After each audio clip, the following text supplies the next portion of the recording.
Last year, just under 39,000 people were granted asylum. Then there was a further 112,000 who came from Hong Kong and Ukraine. So there was a total of 150,000 people coming to this country, either as refugees or seeking asylum.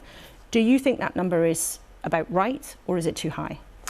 I think we've had to respond to very specific situations. So, for example, Ukraine and Hong Kong have been one-off situations in that Ukraine, there was obviously important for all European countries to respond as the nearest neighbours to Ukraine.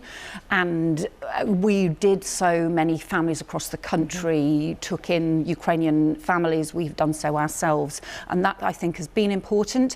And then on Hong Kong, again, the UK had some very specific obligations, but those have been both one-off schemes. So there were nearly 40,000 asylum claims accepted, and many of those people would have arrived here illegally. Do you think that number is too high? It's the highest granted since 2002. I think where the problem is the boat crossings, and we think that this is undermining our border security and also putting lives at risk. So we need action to stop the dangerous boat crossings. We have to strengthen our border security in order to do so, as well as having a functioning asylum system. And we will, but before we get into how the system actually works, nearly 40,000 people were granted as asylum here.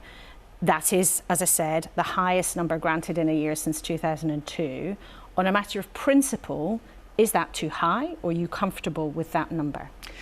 I don't think you can set specific numbers at a time when you have to respond to what the situation is in different parts of the world. What I do think, though, that we should be doing is working internationally to make sure that actually refugees can get support in the region. We used to do much more of that, and now a lot of the aid budget that used to be used to actually make sure that so people could get support in neighbouring countries, that they weren't exploited by people smugglers, that they didn't make these huge long journeys, instead is being used to pay bills for asylum hotels in the UK. Well, we should be ending the asylum hotel use and actually tackling some of those issues at source. That would be far more effective.